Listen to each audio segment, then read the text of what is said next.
All right. Hello and welcome to the 27th episode of the Benzo Rehab Dungeon. It is January 22nd, 2021. My name is Michael Deebs. I am your host, and joining me as always is the very affable Danko Suvin from the at Dank Deleuze Instagram handle. Danko, how are you doing? I like that new intro, that little addition. That's very nice. You're plugging me. Yeah. I literally made a script for myself so that I could not fuck it up every time I do the intro. That's smart. That's good. Yeah. Actually, this whole thing is also going to be scripted. All of my replies and responses, just to let you know. I was wondering what that. I agree. That is a good. No, I'm just kidding. What? God, I just forgot what it's called. One of those like logic trees, the like Boolean things. I'm thinking of all the complicated it's basically words, like but that. Not the. Yeah. What is that called? Flowchart. Just a flowchart. Yeah. Well, I've got it kind of just written out like Mad Libs. Like insert date here. Body part. Name of person that you're doing the podcast with. Et cetera, et cetera. Whether they're affable, gregarious, shithead, any of these things. To answer your question, I'm fine, but I'm not doing. So I'm bummed that that we had issues with the last podcast because I was so angry last time, and I think that would have been really funny. But I'm not that angry today. I've been experiencing a lot of anger, but you know what? I'm pretty mellow today. I've been doing a lot of reading.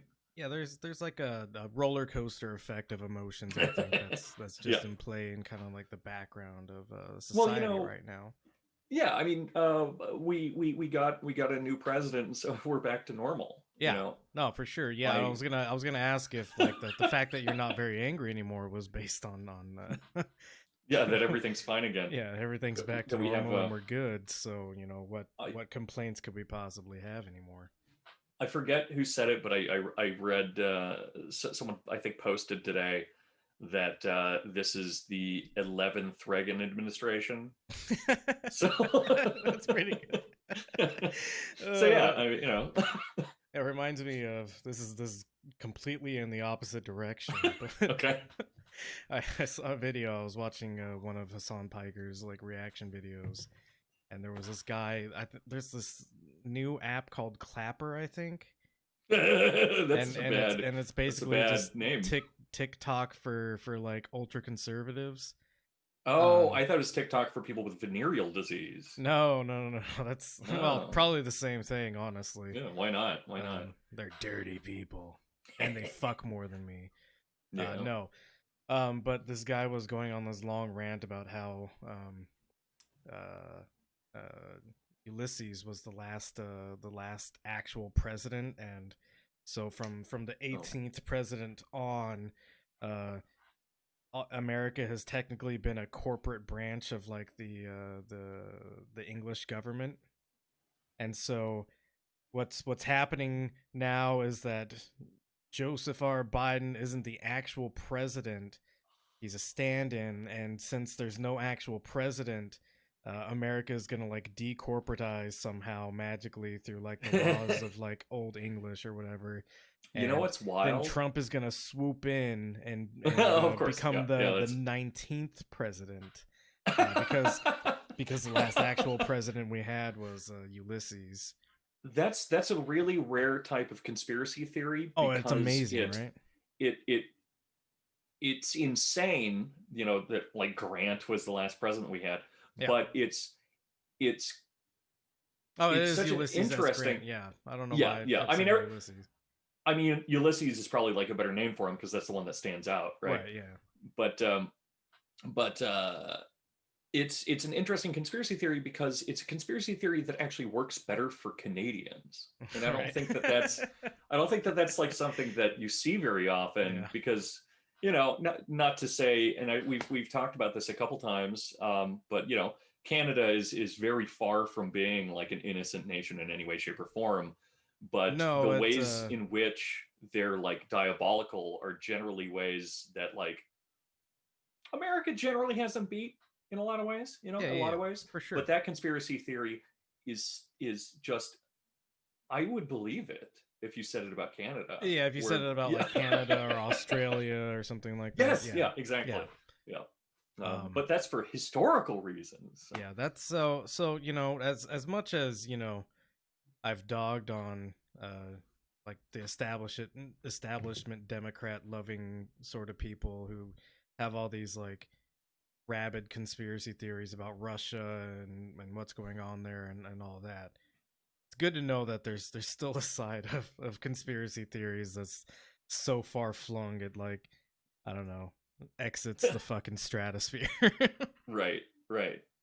Oh God, yeah. It's Which yeah, actually kind of yeah. brings me to the Please. topic that I kind of submitted to you today as what we are going to Mhm, talk about, which is uh, recognizing what the actual allies of a leftward movement are, mhm. and also not falling for symbolic gestures. Um, Yes, and yes. I'm going to hurt you with this first video, I think. Uh, and it hurt me deeply when I first watched it. And Okay. so I just kind of want to transfer that pain onto you and commiserate. As good friends And do, that, yeah. yeah, I've got theories on like how commiseration works and how like it's a really good well, it's horrible actually, but it's just kind of like when you take the brunt of something, but you like spread it out over a space, it hurts less. Yeah. It's Oh, like for sure. yeah, it's Yeah, like I mean, there's putting the amount of pressure that you would into a punch, like instead of spreading it out across your fist, if you just had like a sharp knife or something at the tip of it, and that would right. puncture and cause It's much the more bed of damage. nails thing. It's the bed of nails Exactly. thing. Yes. Yeah. Yeah. You get it. Yeah. I mean, So there's a lot of really like important work having to do with different things like that in like affect or otherwise. I won't spend a whole lot of time on this because I still haven't finished it. It's only like 60 pages, but I still haven't finished it. But Mark Payne has an interesting book that I've been reading about shame historically and like community. That anyway, we can talk about that yeah, later. But yeah, it's this kind of commiseration thing, and this everyone feeling an emotion as a group is important for sure. Yep. interesting. Yeah. Yeah. Yeah. Anyway, hurt me. Yeah. Real quick, Let's do this. just Oh, because I okay. noticed it A on my primer. screen. If you look behind me, a little hint of things to come. Nice. Mm. I'm over here in the Camp Benzo headquarters. It looks nice. Yeah, it's a fixer upper. Um, Yeah. but yeah, I'm working on my first scripted video. To give a little teaser about it, it's going to be about Orwell and social media. Um, Obviously, I think that the president being blocked by Twitter is the most Orwellian thing that's ever happened in our lifetimes. Ever, ever, ever. And if somebody's having trouble reading the sarcasm in that, stay tuned for the video because I don't think Orwell thought what a lot of people. I mean, I've seen it going around that like Orwell is the most quoted person by people that don't understand him. Oh yeah, Um, yeah. That or that that or sounds not about right. most quoted, but most referenced. You've got people like Donald Okay. Trump Jr. Uh, saying that his dad being banned from Twitter is Orwellian. Yeah, And it's I wouldn't believe for a second that Donald Trump Jr. has read like any bit of 1984 Animal Farm no, or no. Yeah, it's interesting how the right's really taken up the mantle of Orwell in such a bizarre way, or yeah, of representations of Orwell. Um, yeah, and like I said before we started recording, people have this weird idea that Orwell was like really vague about what he actually believed in, and No. if you have like a surface level understanding of Orwell and that maybe you read the first couple of pages of 1984 and that was it, and you didn't like look at Right. any of his essays or reviews of, he did like book reviews and stuff like that too. So I that's what I've been digging into to get a more coherent understanding of all that. But Right. Well, I think one of the big confusions for people when it comes to Orwell, and then I'll move on. I actually have one unrelated thing that I do want to bring up after this that has to do with Camp Benzo, yeah, the physical place, as it were. yeah, which is But real. which is real, as you could see. No smoke and Um, mirrors here. but I say as my arm like kind of dips in and you're out of right, it reality. disappears. It's your green screen's better than mine. I don't have We'll a just green say screen that. at all. Is the Oh, problem? you don't? Yeah, it's in, Oh, it's in the actually, mail no. still. Well, yours is still working better than mine Yeah. because yeah. But with Orwell, the thing that's like conveniently misunderstood by people is that he, like a good socialist, Hmm. hated the like bourgeoisie socialists that just just hated other rich people, but Oh also yeah, really for hated the sure. Yeah, yeah, poor. yeah. You And they know, think that makes him um, like anti-left somehow. When it's yeah, like, because he if, was like, yeah, yeah, he had um, criticisms about Stalinism, not Marxism, and those are very crazy. very different things. Crazy. Shitting on the petite bourgeoisie and Stalinists makes you somehow not a leftist. No, he's just a better leftist than most people. Absolutely. Uh, Yep. No, he but was uncompromising in his leftism, is what I'm reading a lot of. right. And yeah, like even his politics in the English language, he's literally telling you to like write like a socialist. Yep. But the thing that I wanted to point out about your current location Oh is that yeah. I'm really interested in like the I guess you could call it like the affects of buildings, or like the ways that buildings present themselves as like bodies or objects, Sure. or like faces even. Uh-huh. Um, but so which I'm sorry, it's really obnoxious sounding. But the thing that I'm noticing here, which is really interesting, is that you only have two places where you don't close the doors. You know, you either have a place that's very happy and Yeah. like all of the doors are open. You Yeah. might Yeah. even have like the back door to the porch open Uh-huh. because it's just such a nice day and stuff.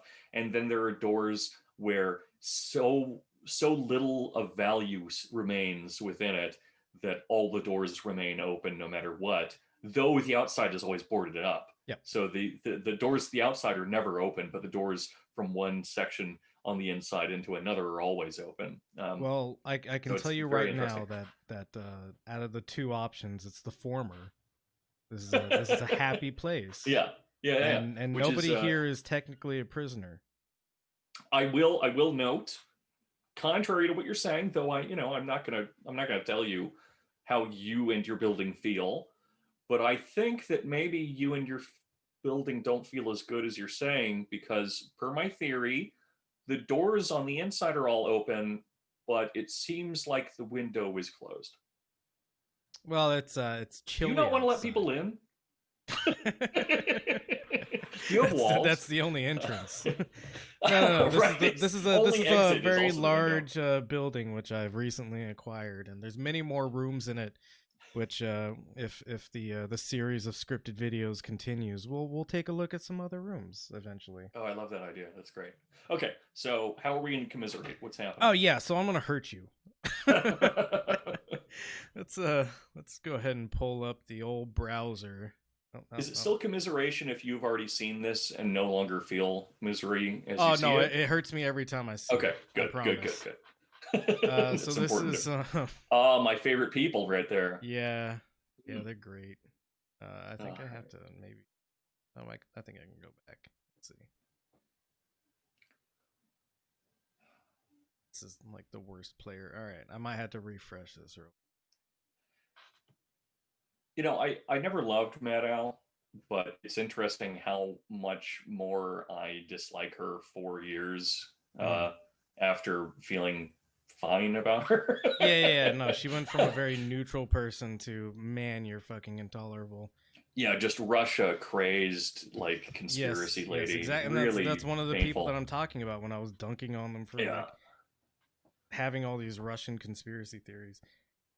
Oh, So we also, have to let me. sit through this ad real quick. I'm apologizing for that. You mentioned watching Hassan Piker Yes. videos. Yeah. I don't mind him, but what I do mind is the fact that I feel like every clip I've ever seen of his, he's always eating. Yeah, he's always he eating on does mic. eat a large amount of food. I mean, he's a himbo, so he that's is a cool. himbo. Yeah, same, of course. You know. Sure. Also same. you have to eat every 30 minutes. Yeah, that's my problem. Yeah. Anyway, yeah. This is one of our favorite people, Rachel Maddow, and she's going to be joined by one of our other favorite people, Joyanne Reed. And then I forget what the guy on the far right's name is, but he doesn't say anything through this entire clip, so he's like essentially just there like as a face. Well, he's the old white man chauffeur, not chauffeur. What do you call them at like a school dance when you have adults around? Chaperone. Chaperone. Yeah, he's the patriarchy chaperone, just making sure that everything for MSNBC is still like working okay. No, then that fits into exactly what's about to happen here. And oh, dope. See, again, I'm so sorry that you had to experience this. It's okay. Make it Reed happen. and Lawrence O'Donnell. We've been watching this throughout. Joy, let me get your reaction first. I went through half a box of Kleenex, but I made sure that I saved one in case you said anything that was also going to make me cry, because at this point I'm just a faucet that can't turn off.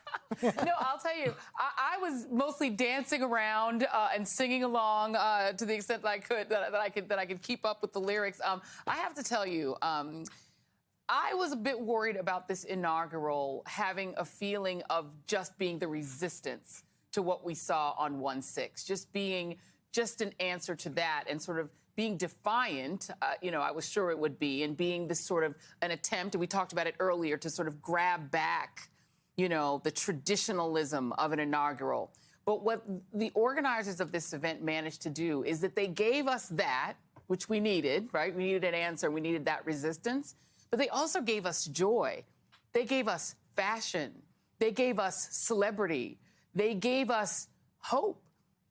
We had an incredible inaugural earlier in the day where we saw the first Black woman, first Asian American woman, first woman, period, vice president, do the walk, get sworn in, do all of that great stuff. We saw Joe Biden, who's lived his whole life for this moment. Look at all he's lost and all he's sacrificed to get here and have this chance to really change the country in a profound way. They did that thing. They did all of that. Then they went to work. They did a work day. They gave us a press conference where there were no lies, where it was like, right? We got the opportunity to rediscover what it looks like to have a real normal administration, like aggressive normalcy. Was that what we were calling it today? We got that. And then when we got this, when we were reminded that the thing the right hates the most about Democrats is that Democrats have the culture.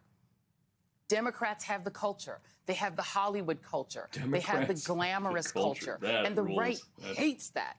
They feel that the culture is too woke. Just real quick. Yeah.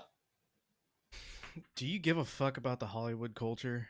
No, because, well, there isn't one. Yeah, right? Really. First off. I mean, it's the Hollywood culture is a bunch of old white people getting awards, right? Yeah, I mean, that's the thing. That's what drives me nuts, is that it's not okay. So Hollywood doesn't have a culture in the sense that it's where high culture and popular culture, not even popular culture, all these different versions of culture all kind of butt up against one another and just fucking die. Like it becomes fully commoditized at that point, and it's just the loses all hole original meaning it culture ever had. Right. Yeah, so it's just I mean, Hollywood culture that doesn't mean anything except for like these are the things we've chosen are popular enough or like usable enough by Hollywood that we can squeeze them to death. So yeah, no, that's not great. And the Democrats have the culture. No, it doesn't. No, they don't. No, they really fucking don't. But yeah, so let's wrap this up. It's like 30 seconds more of this. I also love the aggressive normalcy. Yeah, I mean That's God. Okay. Radical centrism, anarcho-Bidenism, maybe. I mean, so the normalcy thing that they're so obsessed with, it's becoming clear already because she says, they did a work day, Yeah. right? This is a work day, and it's such an interesting, obvious thing where what she lists off afterwards for it was a work day was that they did a press conference. Yep. No, Trump did press conferences all the fucking time. Sure, yeah, That's and not as far that's as not we a know, work day. as far as we know, in this press conference, they didn't lie. So that's the massive amount of Right. kudos that we're giving to the first day of the Biden presidency. But yeah, and but so that's the funny thing is that it's like this is a white wall of work in the sense that there's just it's a work day and it's professional and it's all of these things and it has culture and whatnot, all because of the fact that Celebrity. we can't. She we don't listed have off celebrity as celebrity. Yeah. I mean, Glamour. that's one thing I'll agree with. But is that it has celebrity, but it has all of these things by virtue of not having anything notable about those things, right? Exactly. Is that it's professional because everyone's wearing the same suit and tie kind of thing, and that you can't comment on it. And so it seems like something's happening because people have this weird sublime reaction to, the state and things like that, where you see it and you're just like, oh, the machinations of it when it's working perfectly are so great that I could not possibly comprehend it, I guess, at least Sure. with, these people. And so when you look at it and it's just like, he did a press conference and I don't have any significant thoughts about it, it then means they're doing great work instead of, oh, this offended me or something. Yeah, and what's really troubling about that notion is that these are all people who are professional journalists. So yeah, I mean that's what they have on their resume. Journalists, yeah, yeah, their resume says journalist on it. Whether or not they actually are journalists is subject to debate, I would say. Right. But these are people who should be able to see past they're people who should be able to see past right. Oh, we had a normal work day at the White House. Well, okay, cool. But the thing also is that they've built such an ecosystem for themselves where they can't possibly survive unless they hysterically praise, this inauguration and stuff, no matter how boring and lame it is, right? Because they've spent 4 years in absolute hysterics about, of course, about Trump and Russia and all these different things. And obviously, I'm not a fan either. But no. It's been so. No, but you look at they cover it. One of the points that I've been seeing brought up lately on the left, which I'm glad for, and it's a point that I think you and I brought up in the past, is in terms of damage that Trump did. George Bush did more damage than Trump. He was a more deadly president. Well, I mean, he set the precedent for the Patriot Act and the wars in Iraq and Afghanistan that we're still in. We're still suffering the consequences of. We're talking at least 1 million people. Are displaced or more. Hundreds of thousands of innocent people dead. Right.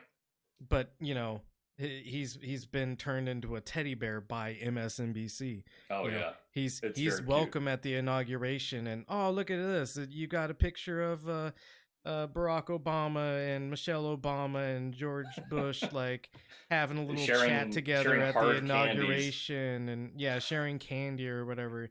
It's insane to me that they spent all this time hyperventilating about Trump.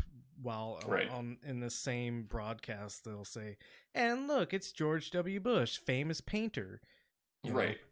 and with Trump, of course, there were many things that people should have gotten into hysterics about. Or he's an awful, horrible human in severity. Being. Right. But the funny thing is that you can see a microcosm of the same kind of reaction if you've ever like taken care of children, Sure. or if you've ever Okay. been a child. If you haven't taken care of children, folks, you can imagine this because you can think back to your childhood. But when a kid is doing the whole crocodile tear thing and they're kicking their feet and they're screaming and crying and stuff, Of course, yeah. a smart kid doesn't just stop when they get what they want. No. They still sniffle and they still, they make it really clear, or they have some other extremity of affect where suddenly it's just like they got the thing that they wanted and they can now move on to just like, aha, I got this candy and it's distracted me so much from what I was doing before. Because a lot of that's still an act. I mean, kids do get excited about things, but it's still it's an extension of that act. But a really Children are dumb monsters. kid, children are monsters. But a really dumb kid will get what they want after throwing a fit, and then immediately like flatten their affect because they don't need to be sad anymore. And so you see this happening with the media, where they were the people responsible for this man getting into office. Absolutely. And then they throw this fit for 4 years because of the shit that they did. And now that, things and greatly have benefit recovered. from they Oh, greatly benefited from, and this is something we'll get into later, is you've got all these performative actions now that Trump is out of office, but the way that it's being framed is, oh, because he tried to stage a coup, we don't like him anymore, sort of stuff. When the media has definitely benefited from Trump. Like less people believe in a lot of mainstream news now. Yep. On like the far fringes of the right, but the hype machine gets them clicks, right? The rage machine gets them clicks, so that some country bumpkin who doesn't believe anything except for whatever Q tells him is like constantly hate watching all this kind of stuff, saying you're a fucking liar in his brain. Or and let's be clear again too, though, like not like calling you out or anything, but that it's important, especially as we go forward and view the last 4 years through a historical lens and determine what kind of lens we are viewing it with, because you can never undo that. Sure. It's stuck with us forever. But as we're remembering this and kind of consolidating in our memory, we need to remember that the people that supported him were not country bumpkins necessarily. I mean, these people did exist, no, but it was not. People that owned ski-doo dealerships. Yeah. Well, when I say country bumpkin, I mean like the Duck Dynasty kind of fucking people, where right. I'm not talking about a status of class or wealth or whatever. I'm talking about some ignorant asshole that's been bred into money, sort of thing. Yeah, exactly. Yeah. So yeah, just for people going forward, you got to remember the folks living in like oxycodone riddled sacrifice zones in like, I don't know, fucking rural Tennessee or whatever. Those people are just non-voters. Yeah, for sure. Those are people that are too hungry and too busy to give a shit about this kind of thing in anything but like an offhanded way. Largely, I mean, well, of course, I mean, there's you also look very at, poor people that read theory. You look at the people that stormed the Capitol, right? They had money to buy tickets to get. By and large, these are wealthy business owners, and they all had that country bumpkin appeal to them, right? Yes, the guy that was totally like an aesthetic they're trying to steal. Yeah, and you had the guy that was like wearing all those fucking furs or whatever. Not the guy with the buffalo horns, but like the weird dopey looking kid with the furs on. I don't know. Seen him? I mean, I'm sure it's just went through my head like diarrhea. Everything does now. That's how media reacts. Who's this guy? This guy's got this guy. Oh my god. I don't think I saw that guy. Yeah, so he's all dressed up in fucking furs and shit, right? Like he's got a little fox head on his head. He looks like he's supposed to be like straight out of some, like, I don't know, Appalachian folk tale or some shit like that. Like, oh, old Foxhead, he comes around once every year and I don't know, steals 3 of your chickens and goes back to his cave to fuck them. I mean, there's always kind of a faction of these people in these locations, but it is funny to see like one of the weird polycule guys from the Ren Fair appear at Yeah. this march. So this guy, it turns out, Uh-huh. is the son of a prominent Brooklyn judge. Of course he is. So he's got Yeah, this of he's course got he this is. country bumpkin cosplay going on, where he's all dressed up in furs and I don't know. Like I said, he looks like Yeah. a fucking Appalachian folktale. He's from Yeah. fucking Brooklyn, and his Right. dad is a judge, making loads of fucking money as a judge in Brooklyn. Yeah. I mean, there are people that take their boats down to the river so that they can, pretend that they live down there, Yeah. or they maybe have a lake house, Right. But no, yeah, exactly. they take their boat down to the river to like grill and whatnot, Yeah. in order to feel as if they're We're communing river with nature folk and now. whatnot, Yeah, right. They're not the people that push out a raft or something. They're not the people that like fucking anarcho punk musicians are writing about, which should be our representation of that like country lifestyle, the this machine kills fascists thing. But I'm so glad that you brought that up. Did what's you up? see any of the inauguration? No, very little, very Okay, little. I couldn't. so- I was so bored by it. I saw the poet and not impressed. Really. Yeah, I keep but, meaning to like try to watch the entire inauguration, but Yeah. I was at work and I just kind of had it playing Right. while I was doing my job, and Jennifer Lopez saying "This land is your land." Did she? That was okay. I knew that Lady Gaga performed, but I didn't know about J Lo. So an important thing to know about "This Land Is Your Land" is Woody Guthrie was an anarcho-communist. Right. And "This Land Is Your Land" was written as a refutation of like private property, and the original lyrics are very important because when it was actually released, the publisher, recording studio or whatever, cut out 2 verses of Woody Guthrie's work, one of which talks about how there was a sign that said, or there was a wall, or a high wall, and there was a painted sign that said private property, no trespassing, or something like that. And he says on the other side it didn't say anything, so he just like keeps on moving through. And then the other verse is talking about poor and hungry people standing in line at the I should just look it up. I don't fuck this Do up. it.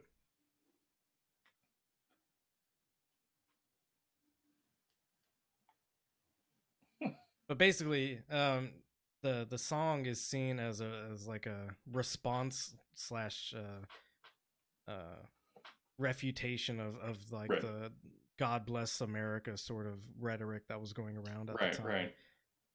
So yeah, the second line is, "One bright and sunny morning in the shadow of the steeple by the relief office, I saw my people as they stood hungry. I stood there wondering if God blessed America for me." So in J-Lo's rendition of "This Land Is Your Land," it like crescendos from the chorus. So and what always happens when the song is covered is those lines are always left out. It's like the first Sure. couple of lines where it's like, yeah, all the way across America, this land is your land, this land is my land, etc. So it goes from, the chorus straight into a like glowing rendition of "God Bless America." Oh, that's funny. And it's That's just very funny. it's so ironic because yeah, she probably doesn't know, but like No. you are literally like and this is part of the talk that I want to have about symbolism versus like actual allyship. Not understanding that those two things, the song "This Land Is Your Land" and "God Bless America," or I think it was "America the Beautiful" or whatever. Okay. But they Yeah, that both basically seems have the more same like fucking thing counterpart. going on, Yeah. where it's like, and she literally says, "God bless America," or "God shed His grace on thee," or whatever, Right. all that sort of shit. These are two things that are opposed to each other. Woody Guthrie saw America as not blessed for the people, as like Well, yeah, he's saying like it's an anti-border song, more or less. Mhm. You know, yeah, yeah, and he's calling out whether or not God has actually blessed the land because all the people inside of it are hungry and poor, right. except for the wealthy elite. So that was just funny to me, and it just reminds me Mhm. that like neoliberals rarely understand what they're fucking like dealing with in terms of content sometimes. Yeah, no, for sure. Well, it's that exact same like picking up the mantle of some other kind of aesthetic where Yeah, it's all an aesthetic. It's all a symbol of yeah, some kind of unity that they don't understand. right, some kind of unity or like you know people in like the liberal kind of elite class or literally elite class. I You just mean hate saying the liberal. panel of people that we're currently looking at? Yeah, right, exactly. These type of people are always like bringing up the inscription on like the Statue of Liberty and Yeah. stuff, which great words to live Give by, us and you're we should. tired, you're poor, and you're hungry, and we can Right. keep them that way. Right. And so there's actually two things, which is that they love to invoke these things as if they still, if they still were hungry, and that they feel it. I think they do genuinely feel it, but then there's a weird cognitive dissonance thing going on where it's just like there's this, well, oh yeah, those are beautiful, beautiful things, and I'm glad that I care about it, and so I don't have to do anything about it, kind of thing. Um, but then also there's this hysterical, especially, and this happens with leftists all the fucking time, Sure but does. also liberals and also conservatives, just everyone does it in different ways. But this really gross way of thinking where just because um, there's a they're romanticizing suffering and downtroddenness Of course. Yeah. in a really bizarre way where like when you get it from Marxists where they're like workers have to be people that are like suffering at work and they need to remain workers, like those are bad Marxists who are like Yeah. obsessed with this kind of thing, and like you cannot be liberated from your work, you need to remain a worker and Of work and course. work and work and Yeah. die. Yeah. um, and then you have this like, well, we're all I got we're all country folk and we're missing our teeth or whatever the fuck, and I'm like yeah, just I'm gonna die from heart disease kind of Yeah. romanticization. And then Well, my pa died on this farm, and his pa right, before him died on this farm, and I need a gun because the world is so dangerous, I need 12 guns because the world is so dangerous, yeah. kind of thing. Well, And then it's for your 12 hands. right, for you. Yeah, and then the liberals do the same thing where it's this, oh man, everyone's suffering so much, and you know what, we just need to remember that Yeah. Mexicans have it really hard because they're all poor, Every single and one of them. they don't speak very good English. All of And them. so when I go to a Mexican restaurant, I need to say I need to speak in Spanish to them the little bit that I know, because they need me to do that, and they should remain that way because that's like that's their identity, and that's what we need to Yeah. constantly respect. And then And so it's when the just waiter comes, they gross. say something like "Garcias, amigo." Exactly that kind of thing. Yeah. Um, yeah, I'm Yeah. so tired today. I forgot how to say thank you in Spanish, which is Yeah. It's amazing. Garcias. It's Garcias, yeah, exactly.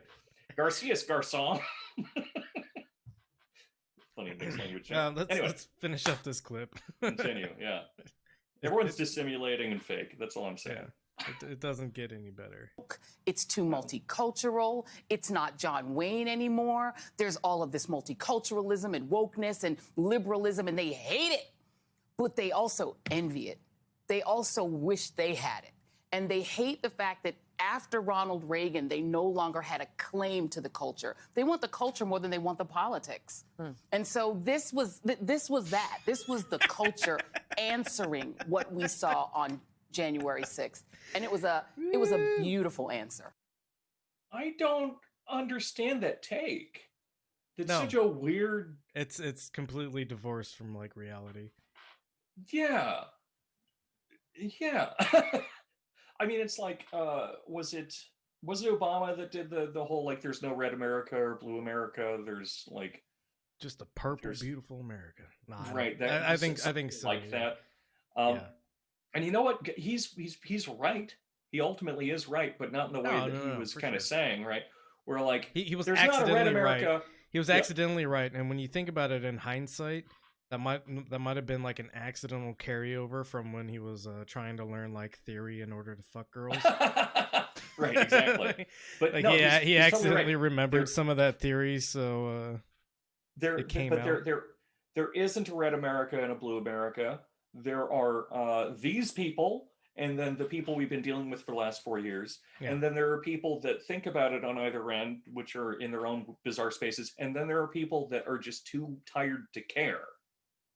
You know, which, there's just given people like who are busy.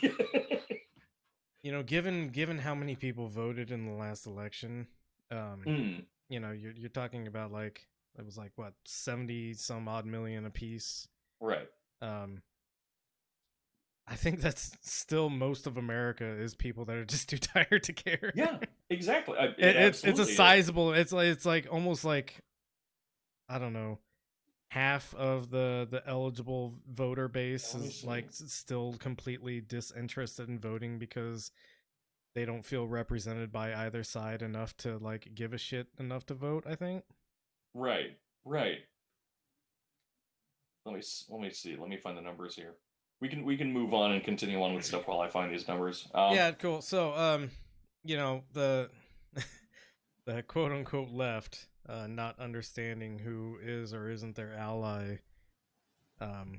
Obviously, MSNBC has its own brainworms problems, but I've talked a little bit about them, and I've kind of been going on this this recurring rant on the Instagram story for the Benzo Rehab Dungeon Instagram.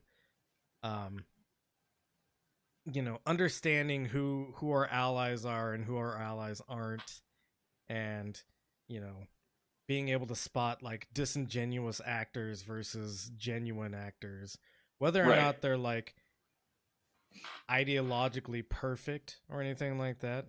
But well, no one is, first off. Yeah, no one ever will be. I have my own problems. You have your own problems.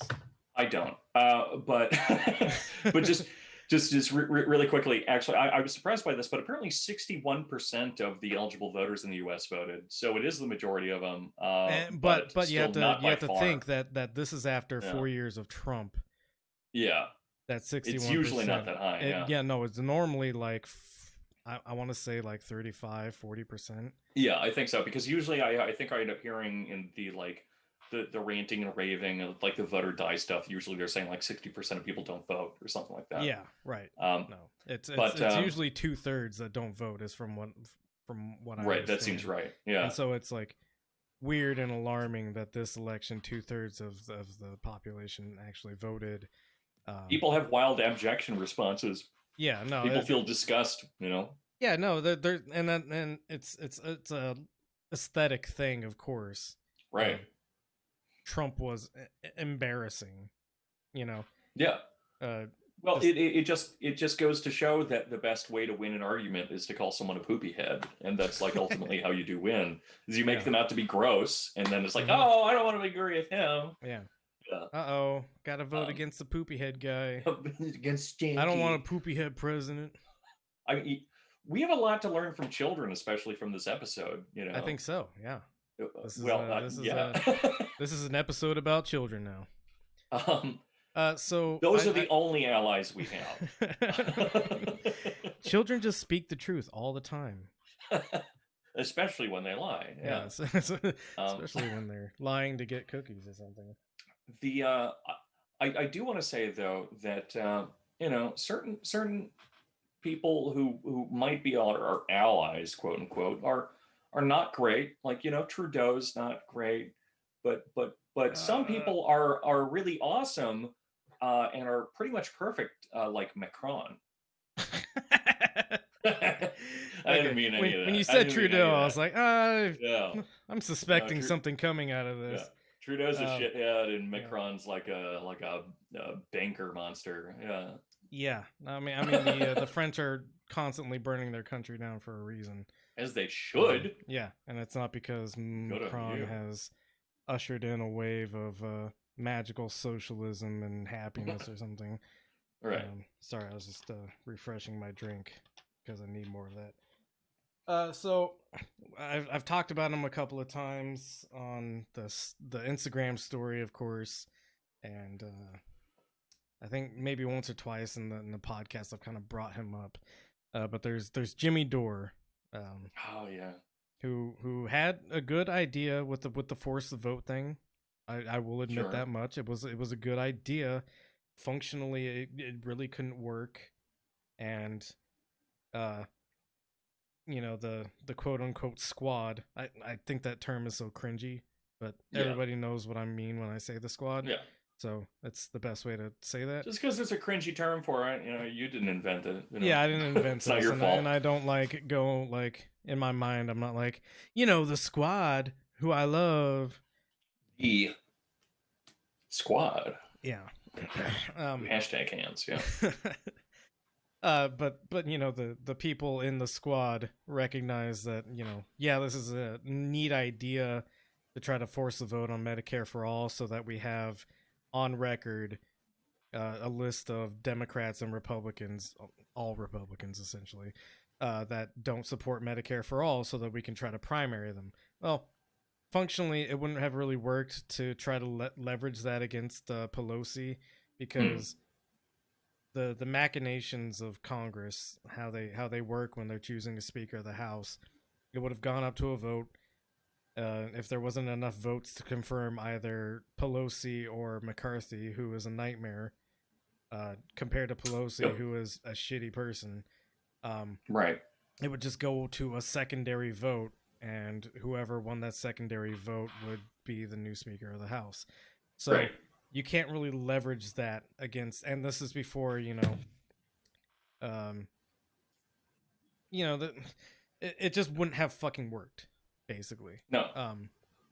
And Jimmy Dore's been going on this tear about how everyone in the squad is a bunch of fucking frauds and liars, and they're just here to silence the actual leftists and progressives. And I don't think that Alexandria Ocasio-Cortez is necessarily a leftist by any means. I mean, they're sock dems. They're all we have a bunch of sock dems. They have some left-leaning views. There's nothing wrong at this point in time with the current political environment to try to drag in more sock dems. Yeah, it's an Overton. I would much rather have a government full of AOCs than a government full of, I don't know, anybody to the right of her. Wait, you want like medical care and stuff? Yeah, is that a thing you want? Yeah, it'd be cool. And having medical care as like an implicit right in America would open up more bargaining avenues for more leftist ideas. Crazy. Because when medical care is no longer like a part of your union's negotiation, your union can now negotiate for more things. I really think that's the biggest part of it. Not that unions are particularly strong right now. No. But just and honestly, it would weaken unions in some ways, which is why some unions are against Medicare for all right now. But I think that's which I disagree with them on. Yeah, but I think I mean, it's their own individual power politics. Yeah. But by stripping away things like medical care from work does absolutely open up the floodgates for a lot of other social change. Sure does. And I think that in a way it also helps out people in unions or unions in general, because though they lose that like big political chip and that potential for power play right now, where the union's why you get medical care, and it's like, yeah, that's awesome and thank you for it, but now we don't have to worry about that. And so now instead of bargaining for medical care, you can try to fight to get us a living wage. Exactly. Yep. It's just less shit to worry about. And so I totally understand like union organizers and stuff that are saying, well, shit, we need this in order to keep ourselves together and keep some kind of power. But that's still, like you said, politically short-sighted. Yep. And I think we'll maybe I can find the clip a little bit later on, but there's been a strike going on the I'm New in York. India, or you? Oh, this one, yeah, for $1 more. Like Yeah, that's for all $1 they're asking for. more, and like the police are arresting people Yep. out of nowhere for it. And I saw a video. I don't have it queued up, but I can probably find it if I like Google search the right The terms. one where they're like getting pushed onto the sidewalk and shit, and like. Not that one. No. No. It's a video of one of the union organizers, and basically there was a freight train coming in that was gonna have like a bunch of stock on it, Okay. and the union like called ahead to that train and said, "Hey, we're striking right now. We don't want your stock because we don't want to work." And it's two like Teamster unions. And Right. so like the freight train operator was like, "Oh, you're Teamsters? We're Teamsters too. Fuck those guys," and turn the train around essentially. Dope. Yeah, and that's how you fucking Perfect. get things done, because capitalism doesn't work if the workers don't fucking perform. Yeah, And it's when funny you- that like you know, it's Teamsters get like a lot of shit, and like that word itself has become kind of like toxified. Well, yeah, of, because like, there was gangster the movies and stuff. yeah, there was the mafia stuff that was involved with the Right. Teamsters way back when, but But- that's not but what it's it is such- anymore. No, which is why they're weaker now. No,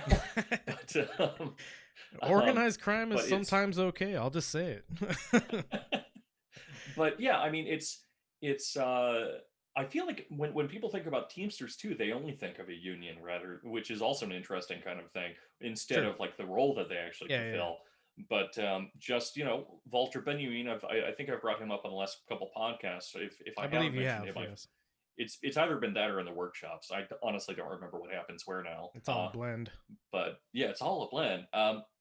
COVID world, but his major response to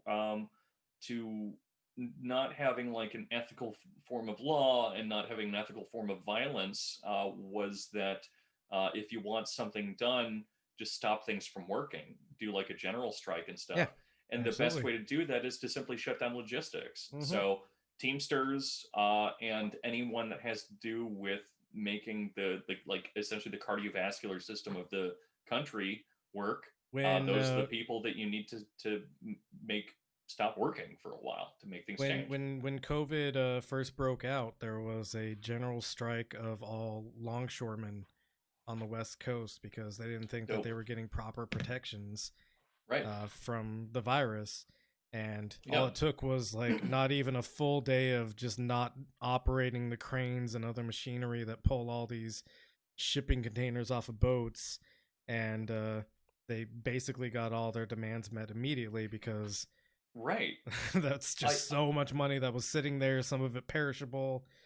And I might also be remembering this wrong, but was it it was one of the bills that Trump's tried to push through. I think it was one of the like the immigration bans, but you had like a 2-day, probably less. I think it was a couple hours maybe, strike of people in airports. Yep. And that's all it took, because That's all it took. just stop things from moving. Exactly. Stop Yeah, things yeah. from moving. That's capitalism requires that movement, and once you stop that movement, and Right. and it's political power, and it's how you make negotiations work. When you have the upper hand and you recognize that you have the upper hand, and you don't just like say, "Hey, I have the upper hand here, you better do what I say," but you actually force that to happen. You Right. not only recognize and say that you have the upper hand, but you just demonstrate the upper hand. You get your Yeah. demands met immediately. And that's Right. actually like exactly what Marx was trying to argue. Marx wasn't necessarily anti-capitalism. He thought that capitalism was a good motivator, or a good machine in order to make this kind of thing happen. Right, that it's both the evil and the thing that causes the evil to collapse into itself, Right. which is the whole Yeah. accelerationist point, kind of. Mhm. But if I'm telling people, the two best ways, and I'm not encouraging anyone to do one of these things. The other one is legal. You're just saying hypothetically. I'm just saying hypothetically. What some of my but- friends and I have been saying lately is in whenever we're- Minecraft. Yeah, in Minecraft.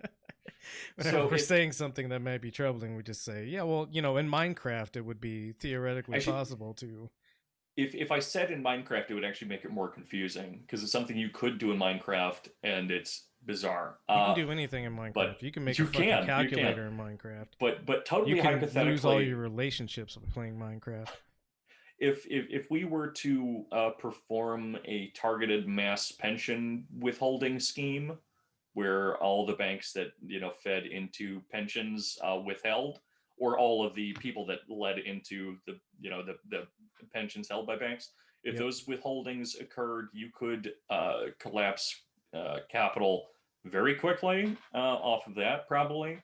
Or if we're talking about more on the logistics end, or at least capital as we know it right now. Or on the logistics end, you could simply shut down the servers that run things like our banking data or trading, micro trading. If you just shut down a lot of the servers for that, I mean, imagine what could be done. Imagine. No, and Because- speaking on like the side of like kind of having an idea of how the infrastructure works. There is so much effort that goes into making sure that those kind of things never happen, and the reason Right. is because if it ever did happen, it would just collapse so many, I want to say, fake versions of the economy. Abstracted economy. Yeah. The abstracted, not the like actual market economy of you being able to like buy your food, but Right. like the speculative market of Right. how much is oil worth today, sort of thing. Right. The futures market or any kind of speculative market. Yeah. Which I think every time we bring up the futures market, we should remind people that water is now on the table for the futures market. It absolutely is. Which Yeah. is a wonderful development in scarcity. Right. And just to clarify something I said before, it would be totally legal to perform a massive withholding regime. It would be totally legal. The only thing that stops it from occurring is that people that invest into them are investing into it out of greed. Yep. But if you were to, I don't know, put together some kind of a group that bought up these kind of withholdings or portfolios and then restricted them, you could erase all of the corporate pensions. Yeah. And I'll tell you that. one thing, like as somebody who works for an organization that's giving him a pension, that is literally all I fucking go into work for anymore. Yeah. I perform my job because I know at the end of it I will have a pension, and it doesn't matter how like shitty the job is, I still have that pension at the end of it. And imagine on the other end of that too, where you have the people who are making billions of dollars, or let's low end millions of dollars a year, and will continue making that after they quit. What if all of their future money doing all these evil things for this company just didn't exist anymore? What if you could no longer you lose your incentive for doing all the shitty stuff, and Right. a lot of people will lose their incentive for even coming to work. So you could collapse so much through that. Yeah, what if the Koch brothers, brother, thank God. Yeah. There's one down. Only two one. Go. One down, one to go. Yeah. No, because that Wyatt Koch kid should die for. Oh God, yeah, that's a good point. Yeah. But if the Koch brother were to have to suffer any kind of consequences when he grinds like some kind of logistics company down into the ground, if that actually led to a negative balance, imagine what could be done if ruining people's lives had a negative instead of a positive, or even just a neutral consequence. But maybe he likes doing that. I don't know. Gets him off. It's possible. It's like a kid. Gets him off. Yeah, he likes to visit like abandoned manganese like factories. Look at how much destruction I've brought, and then he jacks off onto the rusted conveyor belts or something. It's like all the chemical pile here will never be used for anything, and it's just going to neuter the red-lined neighborhoods that are immediately across the street. Beautiful. Yep. Mm-hmm. Anyway, So, what else we got? Yeah, I was gonna try to work this into the conversation somehow, but Jimmy Dore, Jimmy Dore, has been railing against people like Alexandria Ocasio-Cortez for being frauds and liars, and that's my Jimmy Dore impression. It's pretty good. That's not far off. You're a fucking fraud, you fucking stupid asshole, Alexandria Ocasio-Cortez, the fucking liar. Is that pretty good? I feel like it's pretty good. It's funny because it's like you could never convince me that you were him over the phone. Sure. But I immediately know it's him. Yeah. Yeah. Well, it's kind of like all the Trump impressions that were going around. Right, but those are. I have a whole thing about that where those are just bad. But no, for sure, every single Trump impression, including any that I've done, are bad. Because none of us are like the weird alien that Trump actually is. That's true. That's part of it. But and you can't capture. There was an article done by I'm blanking on his name right now, but it was a really good article, and I'm gonna look it up off screen while we watch this Jimmy Dore clip real quick. Well, while you find that, Norm Macdonald actually pointed out why none of the and he's kind of right wingy, even though he's hilarious and wonderful, and I love him. Yeah. I don't know his politics, but he seems to be more right wing. I don't know, but he pointed out why people are really bad at doing Trump impressions, and it's that in order to do a good impression of someone, you need to love them a little bit. Yeah, no, for sure, and nobody actually loves Donald Trump.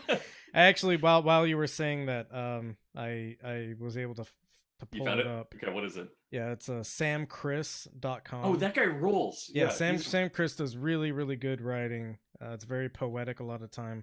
But he did an article called Cancion de Trump, and he describes Trump as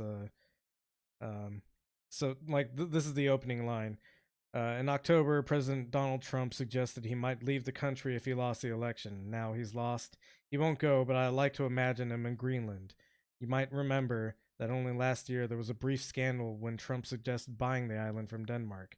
The Danes stuck their chests out and refused the deal, and everyone pretended to ignore the fact that the island is functionally an American colony. Anyway, dotted with the U.S. military bases and only barely, vaguely, fictionally under Danish sovereignty. Maybe that was why the sale never went through, so Trump would have somewhere to flee, or wouldn't have somewhere to flee. Imagine Trump and Nook, scraggly bearded and swaddled in a parka, trudging through the snow with his rod to fish. A quiet man, a teetotaler on an island full of broken, violent drunks. But he goes into how there's a mythical monster in Greenland called the Quivatic, which is like just so alien and weird that like people have trouble describing it, and it just stays off in the wilderness alone and like beats its own dick essentially. And that's kind of what Trump is. I seem to have lost your audio. Sorry, I saw you sent me a message saying you heard me through Zoom, and I thought. Oh no! That was when you were working the stuff out before. Oh, that was us. That was a good thing that you heard me through Zoom. Yeah. I was like, I don't think you're picking me up through this other program, but anyway, sorry. Yeah. So the Quivatic. Yeah. So, anyways, I haven't read that article by him. What's that? I haven't read that article by him. It's great. It's actually like a couple down now on his blog, but right. samchris.com, and you can just scroll down to Cancion de Trump.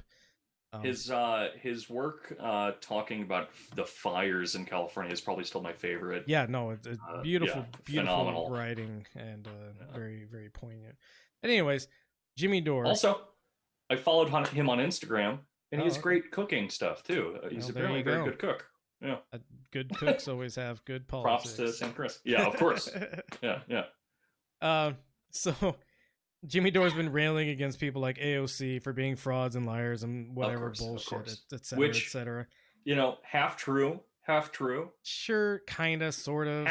Quarter true. I don't know. Yeah. I have a lot of problems with these people too. Not Yes. nearly as virulent. Of course. About Nobody, it as Jimmy Dore. nobody here on this podcast is going to say that AOC is perfect, or. But I'm also not going to say she's a fraud. No, Yeah. exactly. Yeah. You're going to recognize that she's an ally. So here's Jimmy Dore and who he is starting to consider an ally. And then immediately after It's just Hitler's face. It basically might as well be. Oh, no. Immediately after we watch this clip, I want to play a clip from Alexandria Ocasio-Cortez to Nice kind of juxtaposition. juxtapose who might actually respect be you. the most left-leaning person in this conversation, or at least the most positive benefit to people who are on the left. Yeah, I mean, I think Jimmy Dore, in a very bizarre theoretical sense, is more left-leaning, but he's just a comedian. An He's asshole, so more I don't think he's left-leaning anything. in terms I don't of think he's he will shout leftist things but Yeah, not yeah. do anything to actually make them happen, and he's actually Agreed, yeah. detrimental to the progress, as we'll see. Totally agreed, yeah. So here's a guy. There's a guy who's a man who aligns with Boogaloo Boys. Who are the Boogaloo Boys? What is that? I don't even know what that is. Good Do question you, to Ron? start Oh, off with. no. I don't Is that know like the exact- Proud Boys? I think Steph, look so. up Boogaloo I'll look Boys. at Boogaloo. My guess is they're Proud Boys who like to dance. I think they're probably Proud Boys with rhythm. He doesn't even know who the fucking Boogaloo So Boys this are. guy went to the state Proud Boys capitol with in rhythm is Michigan. a kind of funny way to say it. Kinda, but Could you turn it up a little bit too? Is that oh possible? yeah. It's basically as far up as I can go on my end, so maybe Just you- up into my ribs, yeah. And he gave this speech. Now, Ron, I want you to listen to this speech and tell me how much of this you agree with. Because we're told these people are maniacs. Yes, they're loosely organized, far-right, Oh, no. anti-government, and extremist political Good movement start, in the right? United States, This according is gonna to be bad, huh? Wiki. Okay. So here's He's what he the says. angriest looking motherfucker. in the Antifa, world. I'm told I Boogaloo, look and right-wing angry. militias, they are the antibodies, not the disease that is destroying our country. Did he included Antifa in that? Oh, so now he's Yeah, an ally. I mean, I think he said BLM, Antifa, and then he also said Boogaloo, and yeah. Proud Boys. Yeah, so let me listen to it again. BLM, Antifa, Boogaloo, and right-wing militias. Yes, he says BLM, Antifa, Boogaloo, and right-wing militias are not the problem. That's what he's saying. Let's listen to it again. Who gives a fuck what this guy said? Antifa, Boogaloo, and right-wing militias, they are the antibodies, not the That's weird. disease that is destroying our country. They are the antibodies, he says, not the disease destroying our country. Fucking hate the The way. disease is a country run by two corrupt political parties that do not care about you. So deeply incestuous with corporations that they are indistinguishable from each other. A government that spent 6 months debating whether to give their own people $600, but only 24 hours to unanimously agree to give billions of dollars to foreign tyrannical governments and corporations. A government that has bombed villages overseas my entire life for my supposed safety here. This is a call for unity. For all of American people that realize the true threat against us to come together. For every mother mourning her children that was killed by police. For every business crushed down by state lockdowns. For every broken soldier sent to fight wars that have no point. This is our last chance to avoid either a tyrannical government or a bloody and pointless civil war among American people who do not have that much against each other and have more in common than they realize. And a message to the government: we come in peace. We do not intend to commit violence, but I am pleading with you, with tears in my eyes and cracks in my voice. If you continue to oppress the American people, they will remain rational no longer. Thank you. Can you pause it for a What do you second? mean by that? I guess it's probably at the end, but Yeah, or the end of that part. yeah. But the speaker there, he's not saying anything I disagree with necessarily, No, but no, it's no. really funny Of to course me when he says with tears in my eyes and cracks in my voice. I Yeah, feel like because he's that's like, a General Mattis quote. Oh, is it? Oh, okay. Yeah. I couldn't hear some of that, but He doesn't say that it's a General Mattis doesn't? quote, Okay. but I immediately But- recognize that as something that right, General Mattis said. ex-marine and stuff. Yeah. Yeah, because I'm an Um, ex-marine. but that kind of thing, those lines were just like, oh, did you just read your own stage directions? That's exactly, yeah, no, that's why it's so here's Jimmy Dore platforming the Boogaloo Boys as potential allies to the left. In what fucking imagination is that possibly true? Yeah, I mean, I'm still, I'm on an awkward precipice between like left and post left and like the communities that I kind of round around in now. And so I don't necessarily have a problem with the idea of at least looking at a lot of this rhetoric and agreeing with it and drawing in people from that kind of group. For sure. No, And also, there's like nothing wrong with that. you heard me talk about the Capitol protests and how I think that's like it's hilarious that assholes got fucked. Yeah. But it's also like ultimately, I'm it's cool that the Capitol got stormed, kind of thing. And so it's a weird mix that I have where it's like I disagree with Jimmy Dore in a lot of ways, especially with his smug ass face, and it's unbearable. Yeah.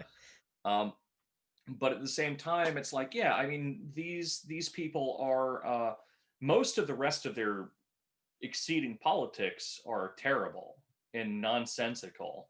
But it is good and important to view those inroads in and not to be caught up by them. I think that's the main difference here.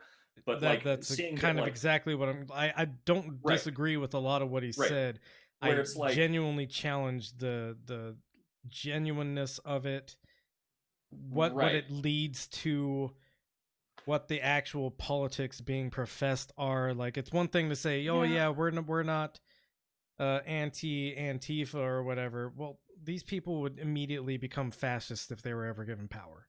So I think a lot of that is absolutely true. I think that there's unless someone is an obvious and terrible liar, which most of these people thankfully are, because they never have to lie well because people agree with them so easily. Yeah.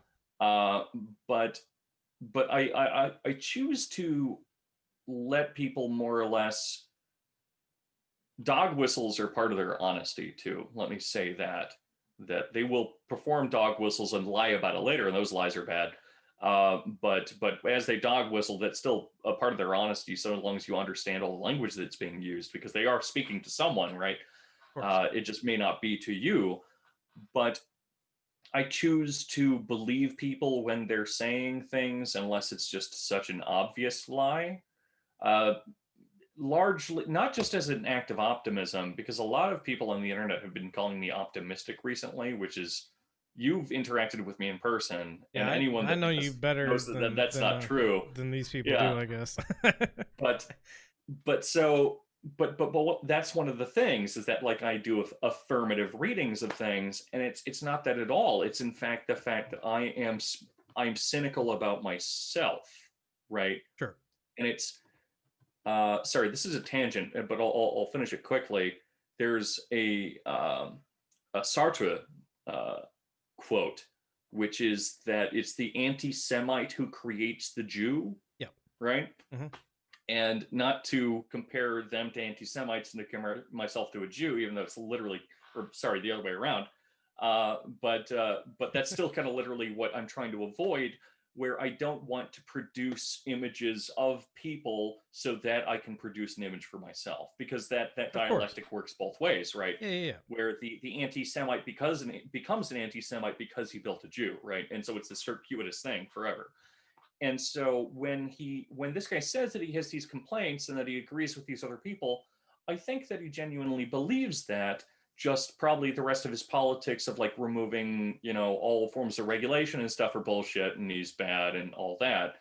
Jimmy Dore, I think, is sorry. My last thing about my interactions with these people would be that I wouldn't necessarily want to say, "Hey guys, we're on the same team." I would say, "Hey guys, come on to my team." Exactly. Because we agree about these things, right? That's Jimmy the Dore, differentiation there. The other way around, kind of, right? Right. Yeah. No. That is the differentiation there. Like, maybe there's some kind of communication that could be had between these two groups to say, okay, yes, you believe all these problems exist, and we agree that all these things are problems. Right. Here is my set of politics, or my set of beliefs. Here's how I think this should be prescriptively dealt with, Right. and how we should go about it. Whereas Jimmy Dore is just flat out saying, "Oh, these guys are on our fucking team because they believe all the same problems exist." Well, Yeah. every average right wing nut thinks that all the same things are like, by and large, we all agree that there are issues, and Yeah. many people see the same things as issues, like endless wars. Well, a lot of people on the right wing side of things will say, instead of endless wars, how about we just nuke every country we don't agree with? And that's Right, that's where that's where the disagreement starts. Whereas I would say, hey, we shouldn't have been in Afghanistan for the last 20 years. Somebody on the far right wing will say, yeah, we should have just turned that place into a sea of glass, which Yeah, is rhetoric yeah. that we heard at the time of the start Isn't of that the Afghan incredible? war, and Isn't that absolutely incredible that kind of rhetoric was used? Oh by, yeah, like, of course, actual yeah, and, like, just professional wholesale politicians, destruction and of then an we're entire shocked. people and their way of life and their And existence. then we were shocked by like Trump's whole like their rapists and criminals thing, which is also extremely offensive. Yeah, it's still offensive, but like But this is what the Republican Party has fomented for the last so many decades. So I said I would juxtapose this with a clip of Alexandria But just look at his Ocasio-Cortez. face for a minute. Just everyone that has this on video, look at Jimmy Dore's beautiful, totally non-disingenuous face. Sorry, double negative there. And so the other point that I want to make real quick is Yeah. that he's viewing these people as allies. Yeah. And he doesn't even know who they are and what their beliefs Right. are, but since they just said like a couple of the right things, he's taking them on as allies essentially in this Right. clip. And this is why Jimmy Dore is a fucking grifter, dumb piece of shit, because he doesn't even understand what he's talking about, and he's been railing against somebody who we're gonna see in the next video. Right. And you can go ahead and make your judgment call on who is a better ally to the left, but I've gotten my bet placed on AOC being a better ally to the left. Can I do a really quick before? Go ahead. Because I want to step in front of some criticism that people might give to you or us. But you and I have had more than one drunk or sober argument about Sam Cedar, right? Of course. Where I'm more forgiving of him than you are. Just like maybe you're more forgiving of AOC than I am. Yeah. Which is funny. We think of politics in like the quadrant, but it's not really that, right? Right. It's way more complicated. Yeah. But just so the people are aware, because I know that Sam Cedar and Jimmy Dore have a huge beef thing, and I want to step ahead of that by saying that Mike is not exactly a massive fan, at least right now, of Sam Cedar, right? And so it's not just that you're fanboying over someone you agree with and you're attacking his enemy. So yeah, just getting ahead of people saying like, well, you're just you're the majority report stooge kind of thing. Yeah, no, I'm not a majority. I actually stopped listening to them. Yeah.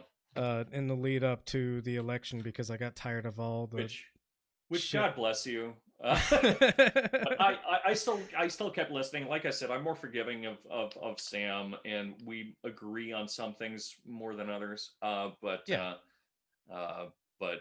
that's definitely not what's happening. No, this isn't me like taking a side in the Sam Cedar versus Jimmy Dore debate. Yeah, I think Sam Cedar has some.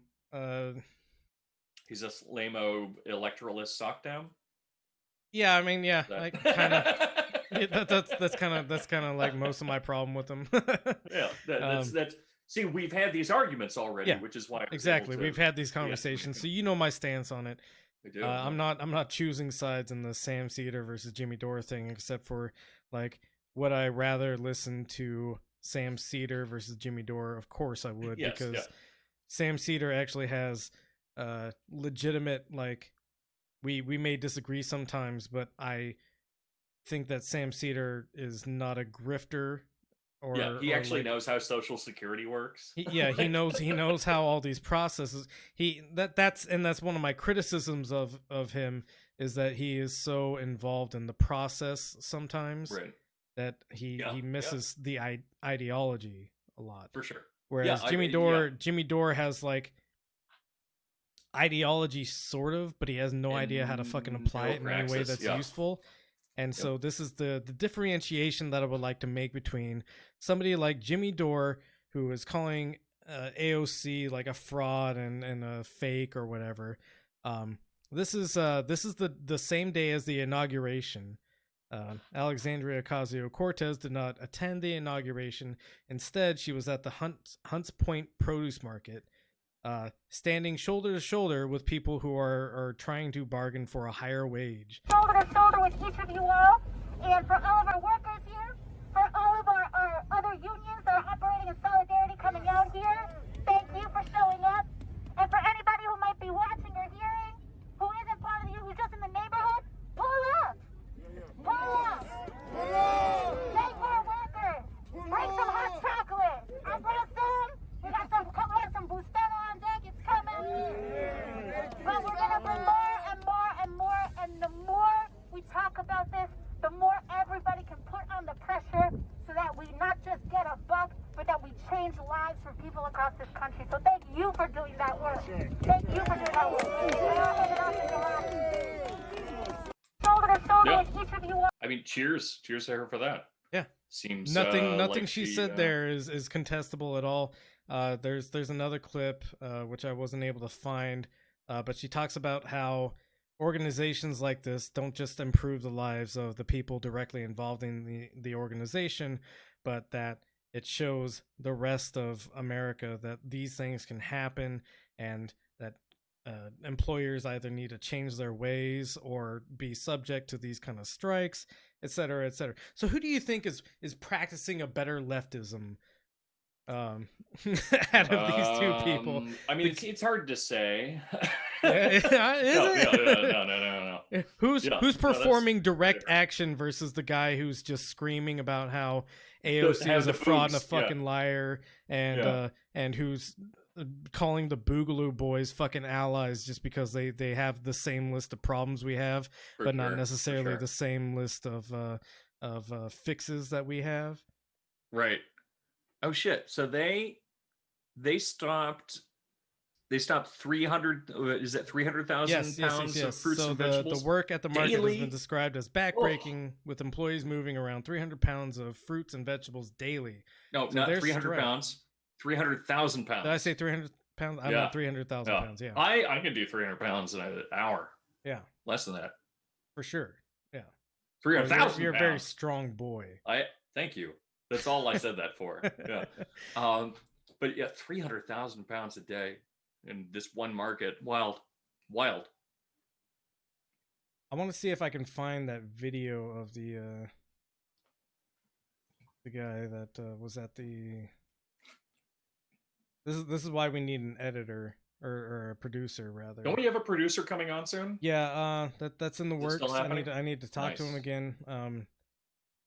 As I know from building my own PC in this environment, the PC market is like incredibly fucked up right now. So I think graphics cards especially, right? Graphics cards especially. Processors are still kind of messy, but are they? Not near, like, you can still get a decent processor, but like all of the recent generation graphics cards are like fucked right now. You should do what I do and have like a generous friend give you hand-me-down computers. No. I don't have friends, so. Oh, I'll give you mine. I have a buddy who's about to give me a new one, so I'll give you. Yeah, no, I need to figure out what happened with my old computer so that I can give it to you. The joke, guys, is that Mike gave me the computer I'm using right now, and so he'll give me this new one because he's about to give me a second one because he's a psychopath, and so. Well, we're talking about like a decade's worth of computers, so. Right. So he's going to give me this second computer, and so. To make sure that he's up to date, I'm going to give him my hand-me-down, which will be the older computer that he gave me. And it'll just go in this Like a like cycle, spiral yeah. down into the drain. Yeah. A 69 of computer giving. Nice. Or an Um, EA. An EA. So we're at a minute 23. Lowercase. All A right. minute 24, I guess. What's it mean? I wanted to talk about the Parler hacks, right? Oh yeah. Parler had abysmal data security, of course, because the right wing doesn't know how to run websites or like be counterculture in any way, Which is except so for like funny. 'Cause weirdly performative, 4chan. like. I saw a funny meme earlier today. You know, like the big strong dog versus the little dog that's like Oh right. looks sad and pathetic. You're mispronouncing it. It's a big strong doge. I didn't want to versus the say small that doge. so bad that I just said dog. The Sorry, go on. mispronunciation there was intentional. But I saw that meme and it was like anti-establishment devs back in the day, and it was like Pirate Bay and Yes. The other With their like their like low orbit servers and yeah, shit. they had low Yeah. orbit servers. They hosted all their stuff in like third like party Somali and shit, nations, yeah. and like everything was done like to completely avoid all legal recourse while they Yeah, were fighting 2000 in court. 2007 was dope for being Oh like yeah, a no, it was underground a internet great time guy. for like the pirate media. Yeah. That was fun. It was So I actually saw fun. that, and so it, you know, I had the Pirate Bay, and then it was like anti-establishment developers today, and it was Parler looking like a sad little dog. But you know, we have the Parler hacks, and the Parler hacks were carried out by mostly kind of left-leaning Antifa sort of types of people, and they milled all this data. They and then- downloaded the entire set of assets. Terabytes, by the way. Like everything. Yeah. Like I can, because Facebook lets me download my own data, but Right. it's in such a way that it's essentially unusable to me. Sure. Right. Yeah, it So, doesn't I mean, I include can any still of do your things personal to it. data. It doesn't include any of your personal data. Well, no, I can download my personal data. You can do that because there was okay. there was a thing Really? there was a thing with Facebook where and there is still a way to do it if I understand correctly, but you can actually download your own personal data. Okay, well, and then yeah. Well, I hold think up, hold up. the but you can nuke it. Where I think you what can we're download your own considering personal data here is a little bit different. Well, hold up, but you can download your own like metadata, everything that the website tracks Yeah. about you, but you can only download yours, and then you can re-upload it in a broken way, so Yeah, you can right. fuck up Facebook's data. But with Parler, you could just download that same thing, but for just literally everyone. Yeah, for everybody that Right. existed. It was like You I just download think the site. in total there's like 80 terabytes of user data now Yeah, that's been right. downloaded. Disgusting. Yeah, that's awesome. So hilarious on the forefront. And then on What's on above the, a terabyte? Huh? What's above a terabyte? I- I've only had to worry about terabytes at this I point. don't think we've. Yeah, I don't honestly know. Yeah. Okay, sorry. Go on. I'm sure there's something greater than a terabyte, but I think Right. we just start counting in like thousands of terabytes at that point. I don't know. That's fair. So that data hack happened, and it was mostly by like leftist Antifa sort of people. And Sorry, I figured it out. what I'm they sorry, I'm what really they obnoxious right now. it's fine. Above a terabyte, I only have to say it because it sounds so cool. It's an exabyte. Ah, yes, an exabyte of data. Nearly then a a full zettabyte? exabyte of data was downloaded from Parler. It sounds like such a fake, like a fake term. Exabyte. Well, it's all fake terms, right? Right. That's fair. Followed by a Like zettabyte and a millions and yottabyte. billions and gajillions. Like it's all fake. It's all fake Why- metrics. Why does yottabyte follow zettabyte? Nobody knows, dude. Zeta Kappa. I'm not remembering my Greek letters right, maybe. Okay, sorry. I'm done. Continue on. Parler. I've really been a pain. And what they did was they submitted this data to the FBI, which on some levels there is like a schadenfreude of like, aha, we got you with Oh, the yeah. state, you know, we got you with the carceral state, and now you're gonna be Yep. taken to prison. I really feel that people need to be reminded that the FBI not only ran a counter-communist, a counter-leftist, a counter-socialist program from the 1950s, but assassinated people through this program, Right. and freely admits to it and hasn't changed anything about that. So, you know, we joke about people on the right who you know voted for Donald Trump, and you know Donald Trump ends up doing something that like fucks them over, and you know the best joke that I've seen going around by that is, oh, I didn't think the leopards would eat my face, said the person who voted for the leopards eating people's faces party. Yeah, that sounds about right. Yeah.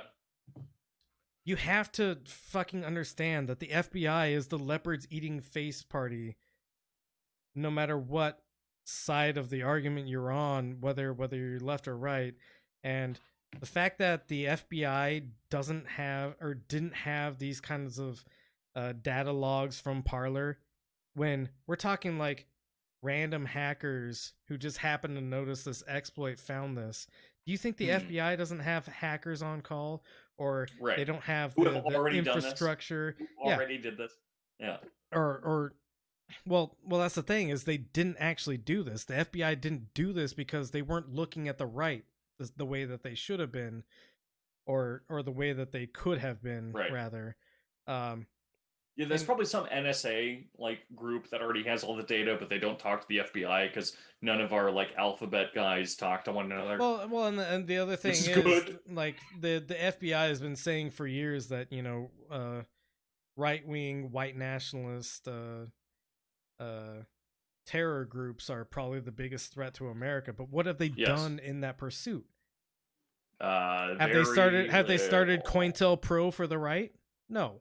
No, they've just been saying that this is the biggest threat. Meanwhile, they've literally executed people like Fred Hampton, and they admit to it. Yeah. And so, of course, you know, just bringing this up, this is on the FBI's actual website. COINTELPRO, the FBI began COINTELPRO, short for Counterintelligence Program, in 1956 to disrupt the activities of the Communist Party of the United States. In the 1960s, it was expanded to include a number of other domestic groups, such as the Ku Klux Klan. Thanks for that. The Socialist Workers Party. Oh, okay. And the Black Panther Party. All COINTELPRO operations were ended. 3 dope dudes and 1 bad dude. Yeah. Right. So a bunch of people who were just trying to feed the poor and the hungry and advocate for black people's rights. And then all COINTELPRO operations were ended in 1971. Yeah, bullshit. No, they Fuck weren't. You. No, they fucking weren't. They just changed their fucking. See, this is as somebody who's worked for both the military and the government now. This is how things work when an operation ends. Is okay, Operation Enduring Freedom is over. Operation Occupying Afghanistan Forever is now started, though. So when they say COINTELPRO was ended in 1971, they basically just renamed it to something else, and we probably don't know what that name is because it's they're all still classified. What's that? And they're all convinced it's different too. Oh yeah, no. That's how they were, because you basically. Thank God, COINTELPRO's over. And that's exactly how the apparatus of the government works in this respect. Is everybody who was involved in COINTELPRO was probably like put on a different assignment. Like, okay, now you investigate pedophiles or something, which is good work. I agree with some things that the FBI does.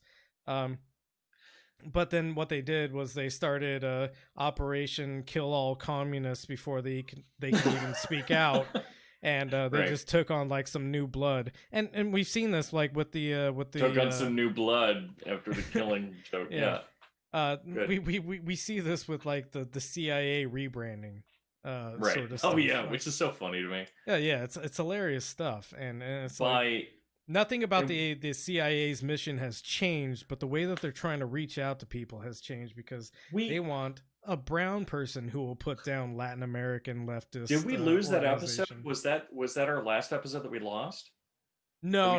That was the episode. Oh no, we before did. that, yeah. Okay, cool. Good. And I'll just go ahead and say it. The reason that we didn't record the last episode is because I haven't been sleeping for like days on end, sort of thing. I will go to bed and I'll lie in bed for hours and then try to make it through the next day. And what happened was, in the middle of our last recording, I fell asleep because Dorian was talking. But I was talking so angrily. I was yelling the whole time. Yeah. No, it wasn't a matter of like your energy or anything like that. I just finally, I think, hit that like breaking point, right? Where like I couldn't stay awake anymore, and so I just like crashed.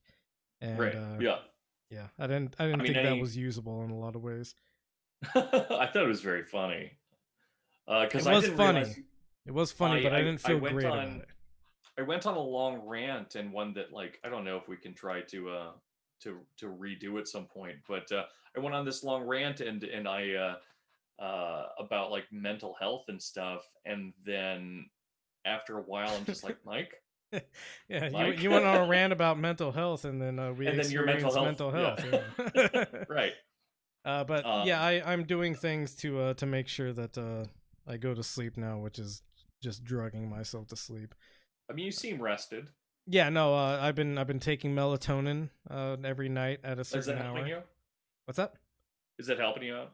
Yeah, no, it makes me drowsy, and the problem is that I don't feel drowsy at night. Like I'm just like constantly wired, right. And so the problem was that like it would be 3 a.m. on a work night, and I'm like, I don't think I can fall asleep right now, so I'm just gonna keep staying up and doom reading stuff.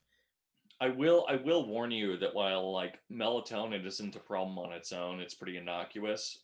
Drinking does start to fuck with the body's ability to produce melatonin, and so if you're drinking and taking exogenous melatonin, it can cause a lot of problems later if you're not taking it. Okay. So appreciate doing that. them both at the same time sucks. Yeah. The other thing is I started taking it's worked for me in the past, so I figured I'd try it again. L-theanine, which helps with anxiety, and I'm not like normally a person who would be like, yeah, take this supplement, but L-theanine has done a lot to like reduce my overall anxiety, and I still think everything in the world sucks, but I'm in a much better like mental state about it. It's also like people. So L-theanine is just another one of the amino acids. That's inside of like most proteins from tea, right? Right. It often is. Yeah. But so the funny thing about L-theanine is that it's also one of the amino acids because like it's also available in all complete proteins like meats. But so when people are talking about eating turkey and getting the tryptophan sleepiness, they're also talking about theanine. What I always just do when I need to, I take zinc, theanine, and Benadryl, and you snort the Benadryl though. If anything helps, it's that. But that even, it's rough. Yeah, people that know either one of us know our sleep habits. I'll message people at like 3:30 a.m. and they'll be like, right, why are you still up? And I'll be like, oh well, I haven't gone down, so right, yeah, exactly. Anyways, on that note, I think we could probably end it here. We've got more to talk about, but we could probably save that for next week. I think next week is no, the week after is when we're doing our acceleration. We are, or the week after that. I have some things to talk to you about. Okay, all right. So next week we'll probably do another like news-oriented maybe podcast, and then the week after we'll do acceleration as a subject. Yeah. I'm hoping to have the scripted video out sometime by the end of next week. I think I've got my notes compiled together enough. We'll be working on that together. You as an editor, me as the person who writes it and stuff. Perfect.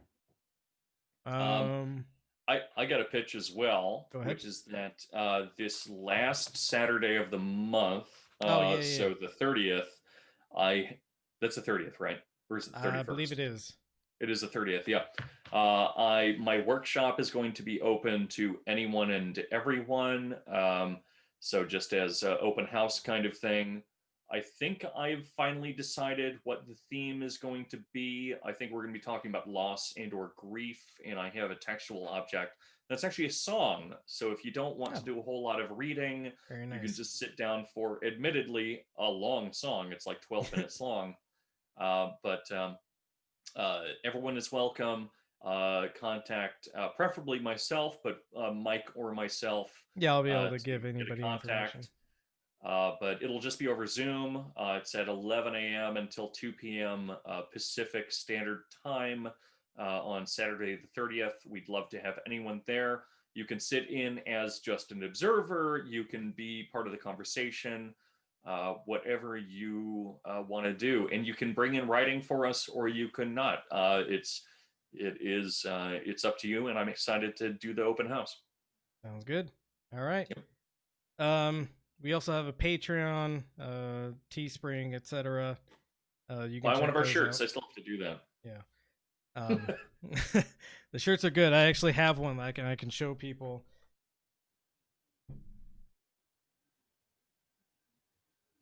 Well, it's very glitchy.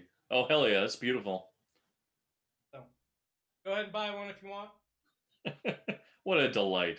Man, there's some cool glitches going on here, like your painting in the background keeps appearing and reappearing. What painting in the background? You mean the Camp Benzo logo? I'm talking about the ghosts that are haunting your clearly very unhappy household with closed windows. This is a happy house, and anybody who says otherwise will be killed. Yeah, I'm in a happy location too, if you didn't know. Yeah, I can tell. Yeah, right. You're in the middle of a Hieronymus Bosch painting, which famously has always been the happiest place on earth. It's Where's Waldo for saying this. For sure. Yeah, that's a good way to describe it. All right. Well, we love you. Please take your medicine, and yeah, that's all I got.